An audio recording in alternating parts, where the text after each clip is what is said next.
Assalamualaikum warahmatullahi wabarakatuh. Bismillahirrahmanirrahim.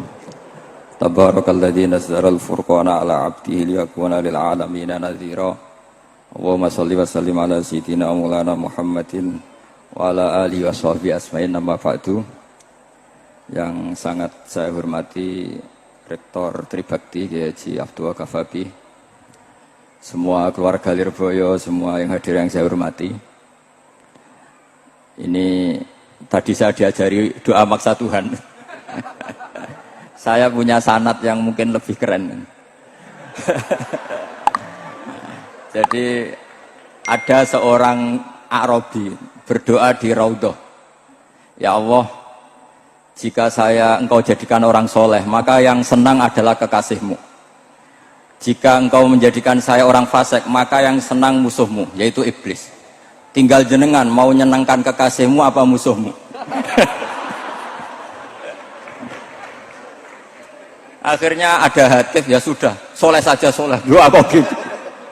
Artinya kalau seseorang soleh yang suka siapa? Rasulullah. Rasulullah berstatus Habibullah. Ya Allah, kalau Engkau jadikan aku orang soleh yang suka kekasihmu. Kalau aku jadi orang fasik yang suka musuhmu. Terserah jenengan mau menyenangkan musuhmu apa menyenangkan kekasihmu. Coba ampun, terserah jenengan. Tentu pilihannya Allah menyenangkan kekasih Allah. Itu saya ijazahkan ini. Semoga agak diterima. Covid.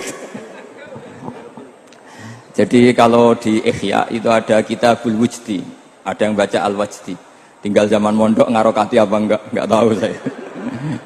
Resiko mondok Lirboyo memang gitu, kata Mbah Mun itu harus semuanya diharokati. Tapi kata Mbah Mun, ini sarang, jangan harokati semua, jangan maknani semua. Kalau dalil di sini katanya kan apa itu al ilmu sayyidun wal kitabatu qaiduhu. Jadi ilmu itu ibarat hewan liar, supaya enggak liar dicancang gitu. Tapi kata Mbah Mun, abok cancang kabeh ya ketekeken mati gitu. Jadi ini, nah saya ini kan dikatakan Gus Ghafabi tadi cucu murid. Ini saya senang sekali karena memang saya jarang mau diundang pengajian umum. Karena diundang itu artinya kan makmur, diperintah. Sehingga ini sekaligus maklumat, yang nggak merasa mbah guru jangan ngundang saya, itu kualat nanti. Karena saya berkali-kali bilang hormat kiai itu wajib, tapi ngatur kiai itu haram. Jadi aturan mainnya jelas, hormat kiai itu wajib, seneng kiai wajib, tapi kalau ngatur kiai haram. Ngatur itu ya fatwa itu, fatwa ya. Begini, saya ini baru neliti, mungkin ini tahadus bin nikmat. Saya berkali-kali rembukan sama, termasuk diantaranya sama Profesor Quraish Shihab. Itu mau menjadikan manhajul Quran itu mudah. Di antara kitab yang saya pelajari serius itu kitab Syajaratul Ma'arif.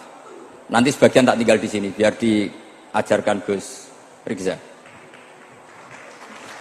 Itu rencananya PSG Pusat Studi Qurannya Pak Quraish itu menerbitkan itu. Sementara ini sekarang di UI Universitas Islam Indonesia saya juga ngajar kitab itu. Kitab itu begitu mudah menjadikan Quran itu pegangan. Kalau di sini katanya mau dimilenialkan itu, milenial itu. Itu begini, misalnya begini. Ini saya beri contoh. Jadi peristiwa-peristiwa khusus yang ada di Quran itu ditabwib secara umum. Jadi ini saya nanti tidak guyon supaya Gus Rizza agak kelihatan kalah, karena kalau guyon-guyonan itu menang saya. Saya ini orang Pantura. Saya misoh saja ada dalilnya. Karena memang dalam tarikh-tarikh itu gitu. Ini Muhammad ponakan kamu, kata orang-orang kafir. Saffaha ahlamana wasabba alihatana. Semoga gak ada yang menerjemah wasabba alihatana. Kitab itu mudah sekali. Misalnya begini, saya beri sekian contoh, mungkin 3-4. Babu nafil ibad bikullil bilad. Bab kalau seseorang itu harus manfaat di mana saja dia berdomisili. Terus beliau secara mudah bilang qala ta'ala hakian an Isa bin Maryam wa ja'alani mubarakan ainama kuntu. Saya adalah orang yang hidup di mana-mana itu membawa apa? Berkah. Terus beliau memberi judul secara umum Babu Nafil Ibad Bikullil Bilad. Sehingga saya di Rembang, di Lirboyo atau di mana saja, etikanya satu, harus bermanfaat. Setidaknya manfaat kalau ada orang ingin menang ya saya ngaku kalah lah. Kalau ada orang yang ingin saya diangkat jadi murid ya oke, saya jadi murid beliau. Enggak masalah. Karena bagian dari kesalian itu tawaduk. Pasti yang tawaduk jadi wali karena man tawadu'a rafa'ahu Allah. Yang kumo luhur jadi guru pasti tidak jadi wali.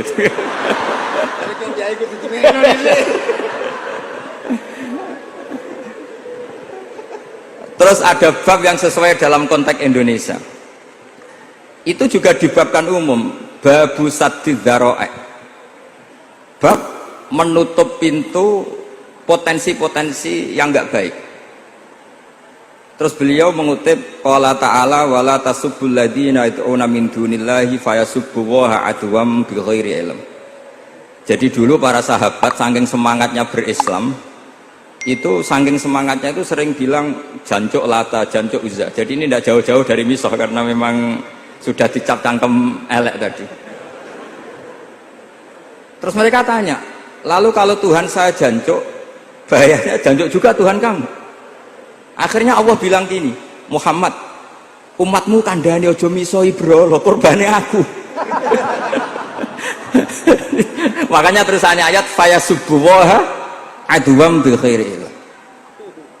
Dan itu oleh Syekh Izzuddin bin Abdissalam yang dikenal sebagai Sultanul Aulia itu dibabkan mudah sekali. Babu saddid dzara'i. Jadi kalau kamu ingin Allah tidak dipisoi, Islam tidak disakiti, kamu jangan menyakiti agama lain. Itu bagian dari mencintai Islam. Jangan kira kita hormat sama agama lain karena ikrar, tidak, itu bagian dari mencintai Islam. Terus mengutip sekian hadis, la yasubbur rajulu abahu. Sebagian riwayat la yal'anur rajulu abahu.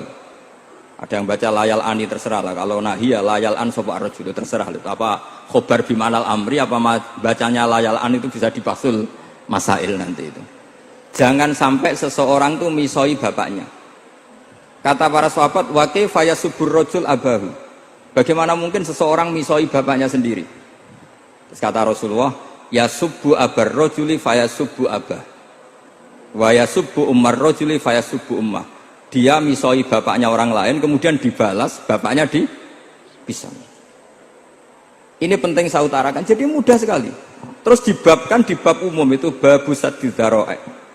Sehingga peristiwa yang khususiyah ini menjadi bisa ditarik kesimpulan secara umum dan Quran maupun hadis mengawal kita ila yaumil kiamah. Karena kita tidak kehilangan stok untuk memaknai Quran dan hadis dengan cara yang diajarkan Syekh Izzuddin bin Abdissalam yang kita kenal, beliau termasuk Sultanul Ulama.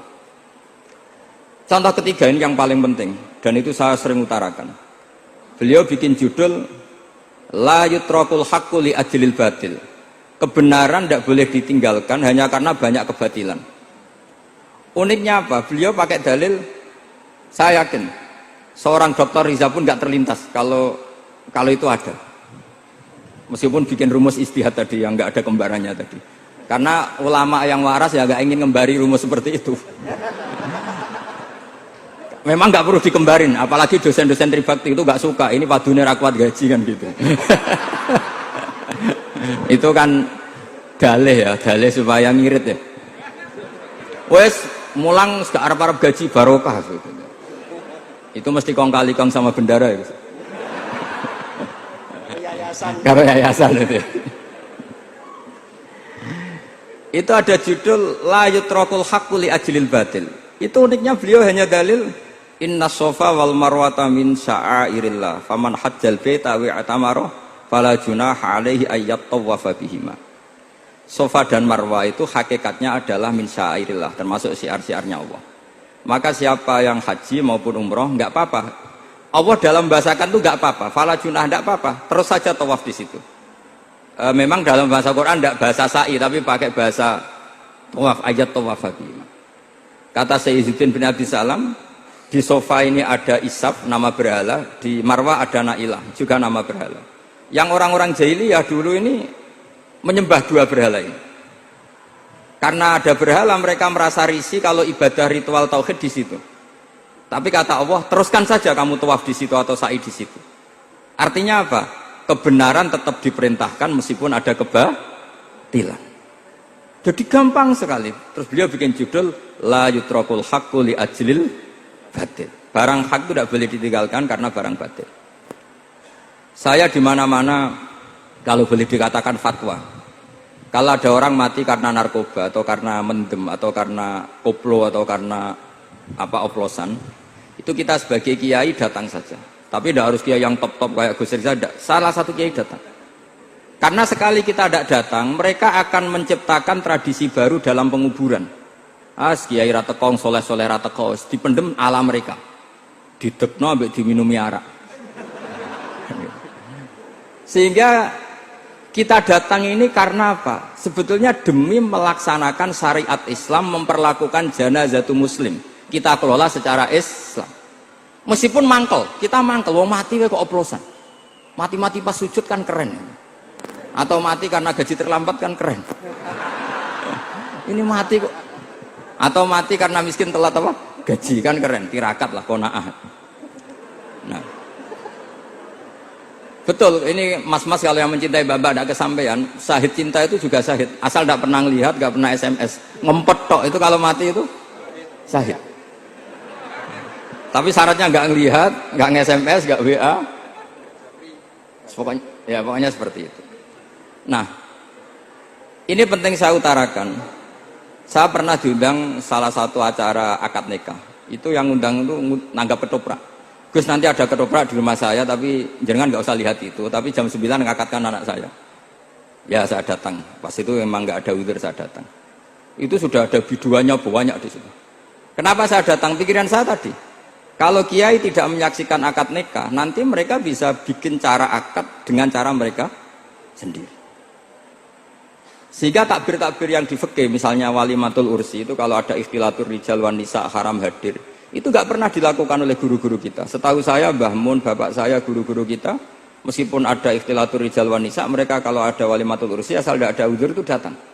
Karena la yutrakul haqqu li ajlil batil. Padahal jelas di Bajuri, di Anatut Talibin, jika hunaka muharramun harumal khudur. Entah kalau Gus Rizal baca khurrimal khudur atau harumal khudur, tidak tahu. Saya ini kan bisa debat ini. Karena saya santri sarang, jadi kalau baca 2 kali, harumal khudur atau khurrimal khudur. Tapi kalau yang santri sini mau tidak mau ya anut harokatnya guru tadi. Resikonya nurut itu harus ikut haruma apa khurrima. Kalau saya karena enggak dimaknani, jadi ya bingung. Maksudnya bingung milih, saking banyaknya ilmu. Bukan bingung karena goblok, bukan.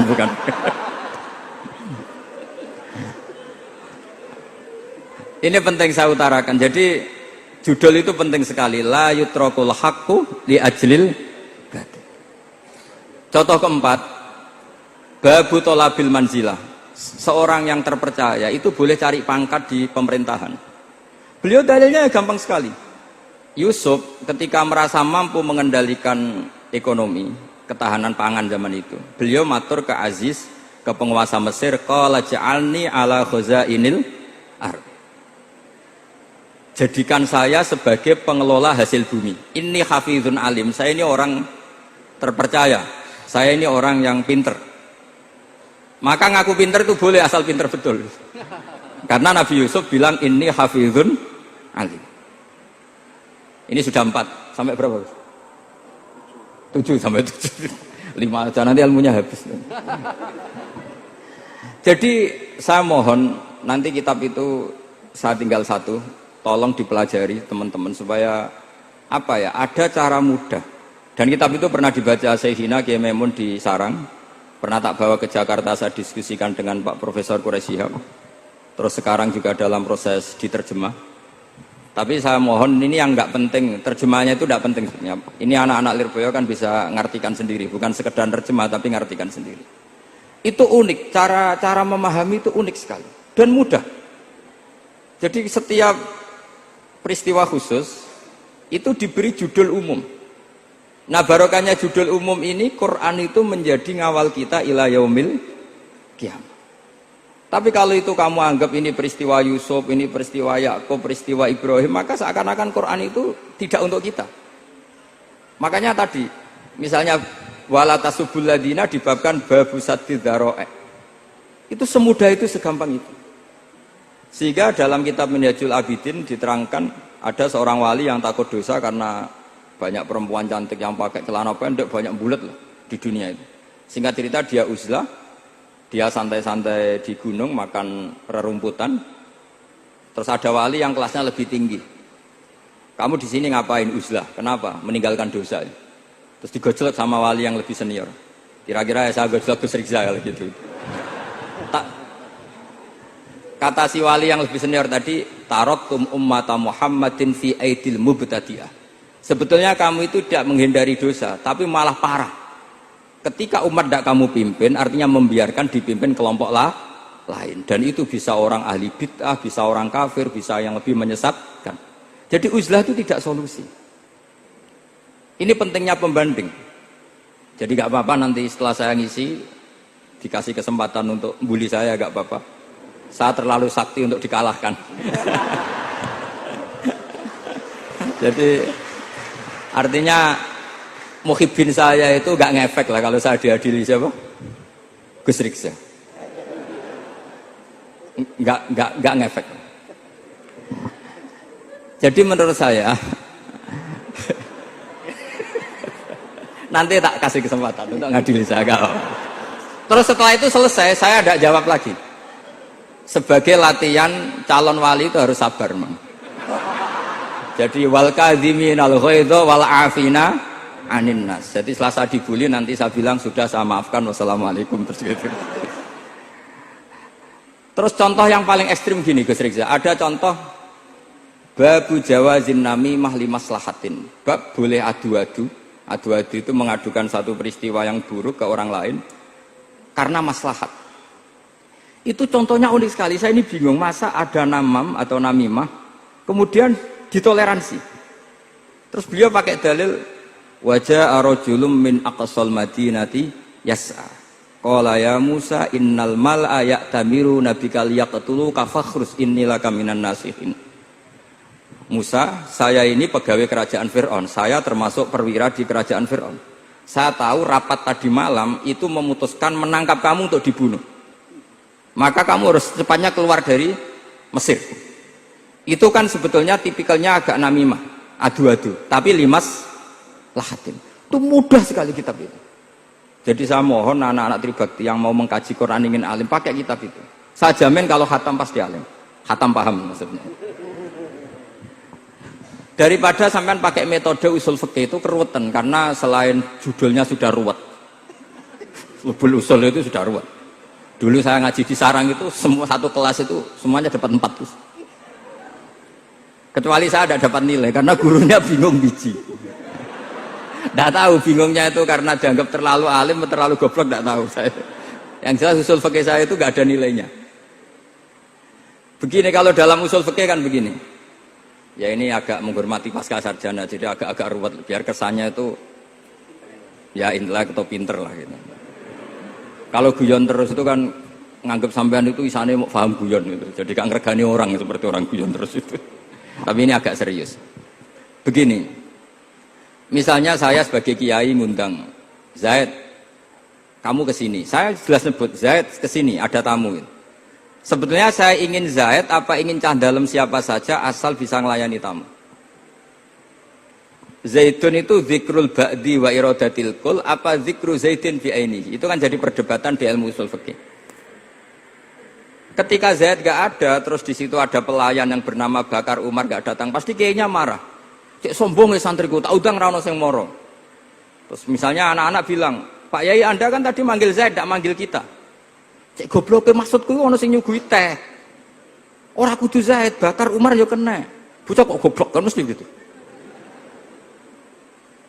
Artinya gini, menyebut aktor dalam Quran atau hadis itu yuradu syakhsun bi'ainihi, apa itu bagian dari zikrul ba'di wa iradatil. Sehingga semua peristiwa di Quran entah itu nyebut Fir'aun berarti mewakili orang toho, orang yang lajut. Menyebut Musa mewakili orang baik. Apa bagaimana? Itu jadi perdebatan. Lah itu di kitab usul fikih itu penjelasannya ruwet sekali. Sehingga mungkin misalnya begini dalam satu kaidah usul fikih. Hormati tamu yang datang ke saya, siapa saja. Setelah itu saya ralat, hormati Zaid jika datang bertamu ke saya. Dalam usul fikih itu potensi Zaid ini menjadi mukhassis, berarti siapa saja menjadi batal karena ditaksis kata Zaid. Ada potensinya begini, siapa saja tetap berlaku, dan kiai menyebut Zaid adalah zikru ba'di afrodi dzalikal kulli, menyebut individu dari kuliah yang masuk. Jadi tetap hormati tamu siapa saja. Yang termasuk siapa saja adalah Zaid. Apa siapa saja tidak menjadi hukum karena terganti hanya khusus Zaid. Itu jadi perdebatan di perdebatan usul fikih. Jadi terlalu ruwet. Tapi kalau di kitab tadi yang Sajaratul Ma'arif karangannya Izzuddin bin Abdissalam, itu gampang sekali.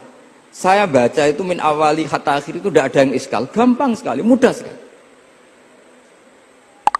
Karena tadi mungkin dikarang ahlinya dan dibaca oleh ahlinya, jadi gampang sekali ini. Jadi semudah itu, istidlal itu gampang sekali. Ya saya ulang lagi tadi, karena ditulis orang ahli dan dibaca oleh orang ahli. Tapi saya pastikan kitab itu tuh mudah sekali. Kenapa saya menyarankan begitu? Karena begini, sekarang tuh banyak orang menafsirkan Quran karena hanya melihat terjemah atau dengar-dengar dari orang lain. Sementara kita yang gudangnya, kita ya semua lah, santri, sarang, lirboyo semua, itu tidak mau memulai. Andai kan kita mau memulai, maka kita akan tahu apakah zikrus syekh itu menjadi ta'yin, harus itu, atau zikrus syekh itu zikrul ba'di wa iradatil qul. Saya beri contoh masalah hukum fikih. Karena ini bidang saya. Saya dulu ketika muda sering makili Anwar Musyawarah di Lirboyo. Dulu yang makili Lirboyo Gus Isom. Gus Rizza belum musuh saya dulu. Belum musuh saya dulu. Jadi kalau musuhi saya itu terlambat. Saya sudah sufi, sudah agak ahli fikih, sudah pensiun. Bukan karena sudah bodoh, tapi sudah ben diurusi sing nom-nom gitu. Sudah makam saya sudah ndak itu sudah. Ndak tahu entah makam saya dari mana, ndak tahu saya.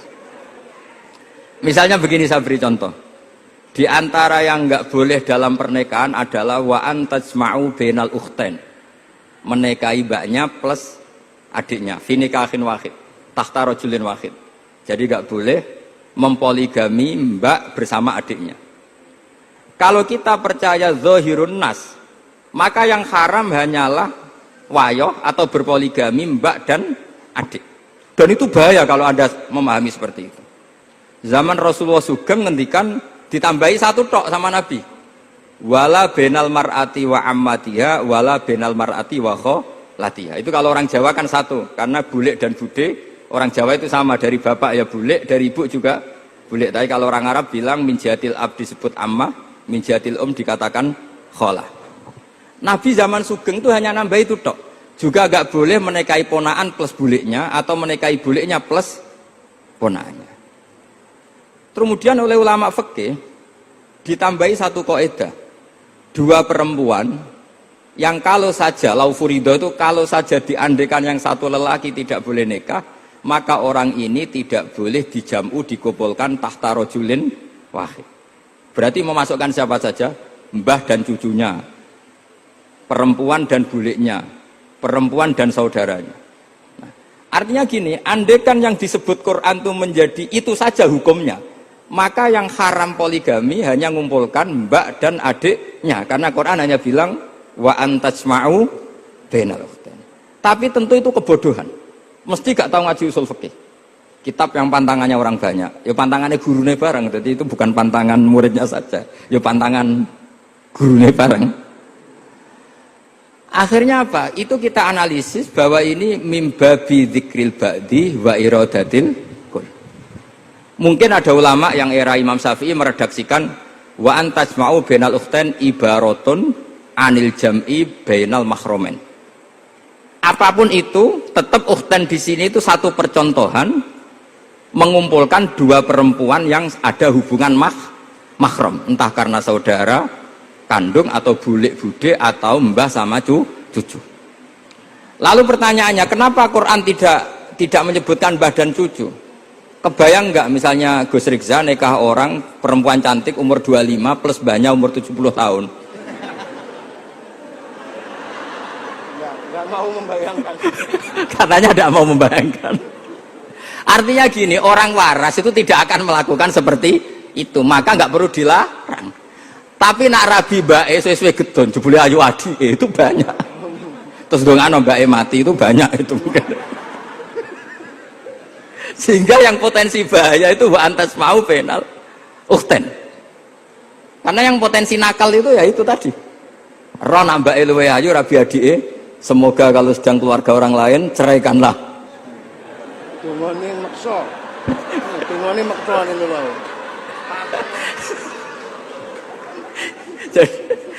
Jadi ini penting saya utarakan. Jadi ini serius tapi saya tetap rileks. Jadi mohon dipelajari lah usul fikih.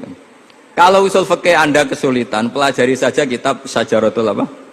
Ma'arif. Nanti kitabnya saya titipkan siapa saja Pak. Insya Allah sampai ke kursi saya. Apa kitab Syajaratul Ma'arif. Itu menurut saya kitab terbaik dalam mempermudah memahami Quran. Ya modelnya begitu. Misalnya tadi babu nafil ibad bikulil bilad, bab seorang hamba sebaiknya di mana saja bermanfaat. Terus cerita tentang Nabi Isa, wa ja'alani mubarakan aina ma kuntu. Saya masih ingat baca kitab supaya Pondok Lirboyo bangga bahwa cucu muridnya alim alama. Jadi ini bagian dari itu. Putu muridnya we alim, bangunnya murid Lirboyo ra alim, putune we alim kan gitu. Jadi kalau sampean ndak alim dosa gede. Saya kata Gus Kafabi kan putu murid, putune we alim mosok muridnya gak alim. Awas nak keman gak alim, sini-sini wong. Jadi harus mengkaca putune we alim, apalagi anak epas. Apalagi anak epas.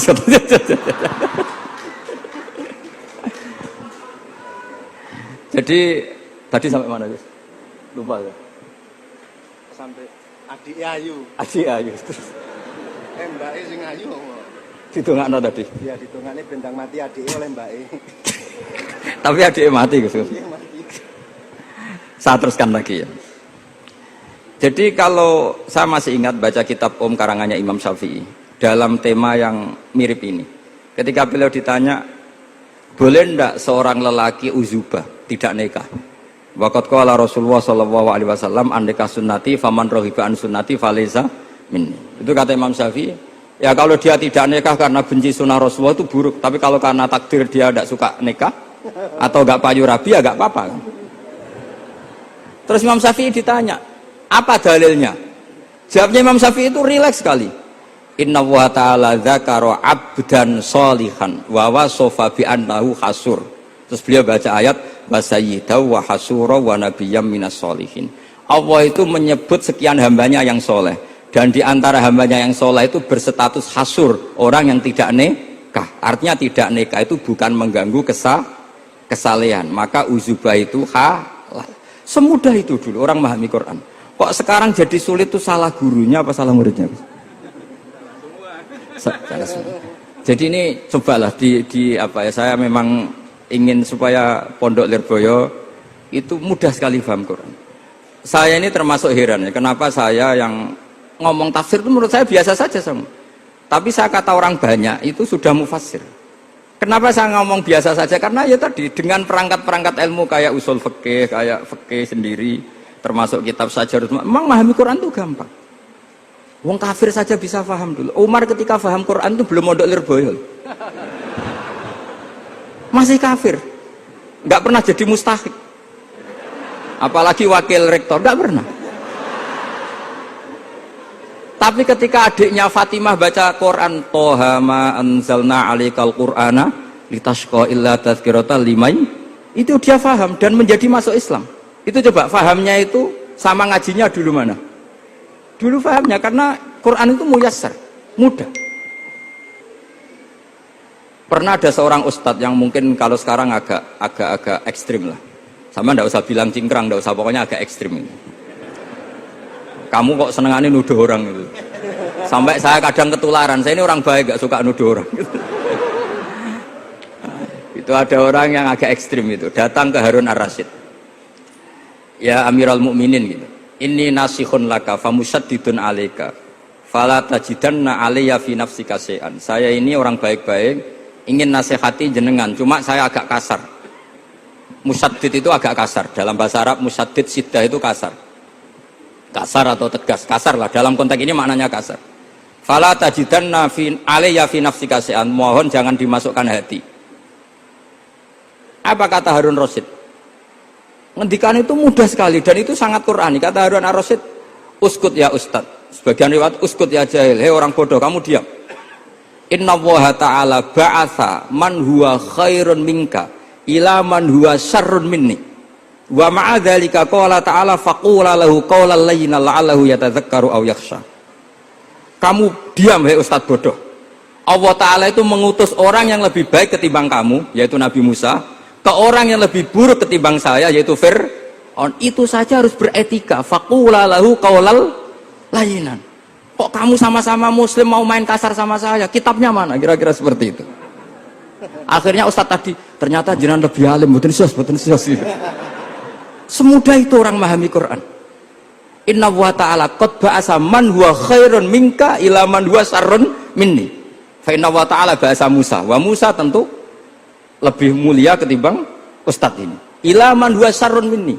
Saelek-elek Harun Rasyid itu jelek Fir'aun. Musa yang Rasul yang orang sangat baik diutus ke orang yang sangat buruk yaitu Fir'aun, itu saja beretika faqula lahu qaulal layyin. Harus sopan. Jadi kayak apa? Saya bayangkan kayak apa bahagianya kita kalau melihat santri-santri ini memahami Quran seperti ini. Itu kan mudah,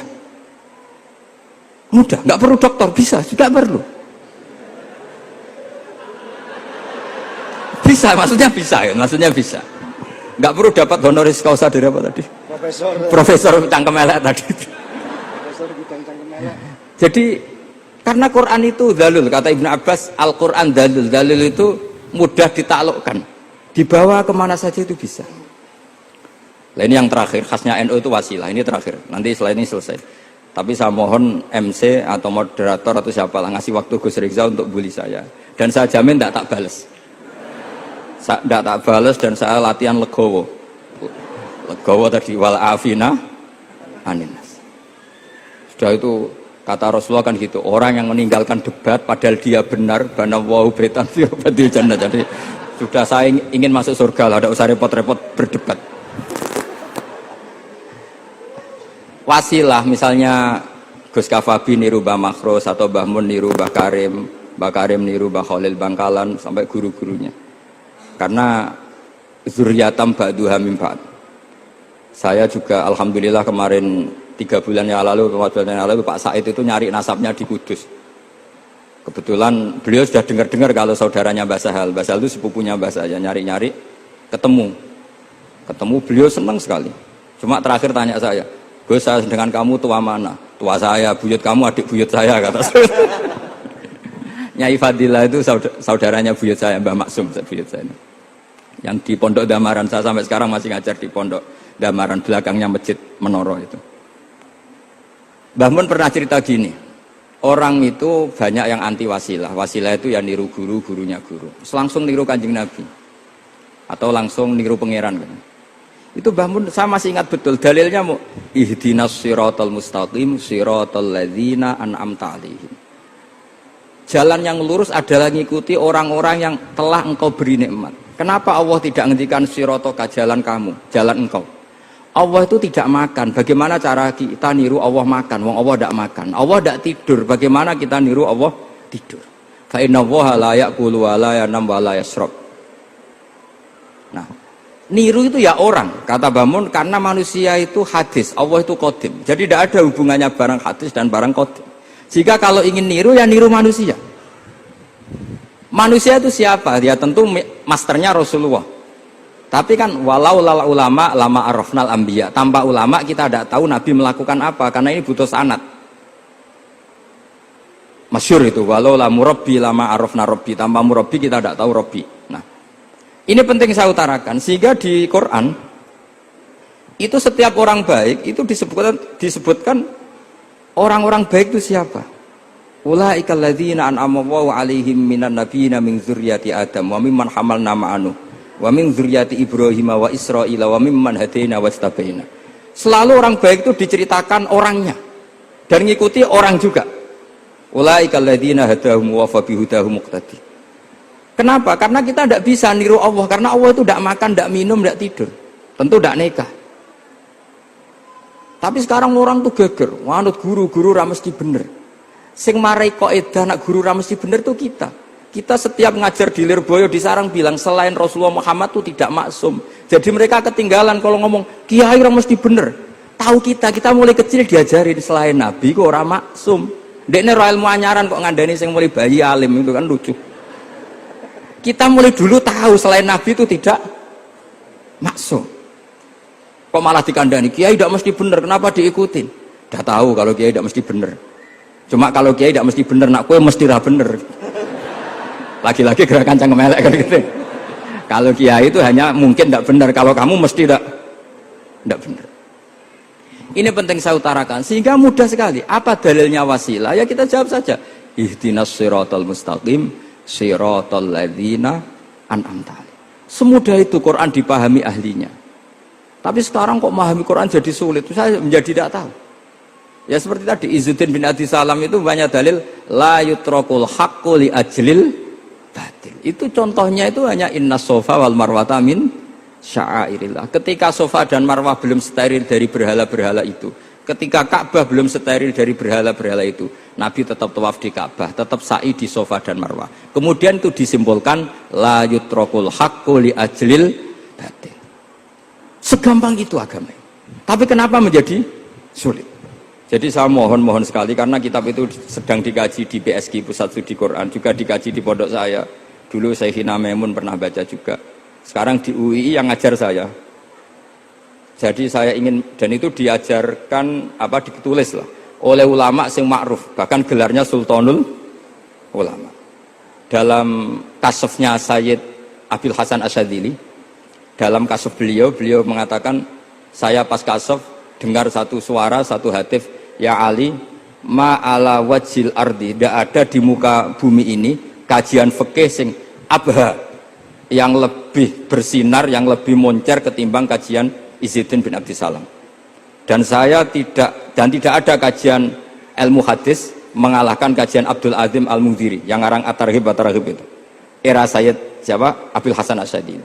Dan tidak ada kajian ilmu hakikat sing abha min majlisika. Dan alhamdulillah kita punya kitab itu, Qawaidul Ahkam, Syajaratul Ma'arif, Izzuddin bin Abdi Salam. Juga kita punya kitab Abdul Azim Al-Mundhiri karena kita pakai At-Targhib At-Targhib itu mukhtasornya Muslim juga. Dan tentu kita juga punya Abul Hasan Asyadzili karena kita rata-rata ngaji hikam, kita tahu hikam adalah muridnya Abdul Abbas Al-Mursi dan beliau adalah muridnya Abul Hasan Asyadzili. Sehingga kita insya Allah ngalami dzurriyatam ba'duha min ba'd, baik dzurriyah nasabiyah maupun dzurriyah sababiyah. Kayak saya tadi dikatakan Gus Kawabi putu Lirboyo karena Mbah Mun ngaji di Lirboyo. Dan saya bangga karena bisa bully jenengan semua, nak putune wae alim maupun meneh anake. Mun sepakat iki nak putune wae alim maupun meneh anake. Pun assalamualaikum warahmatullahi wabarakatuh.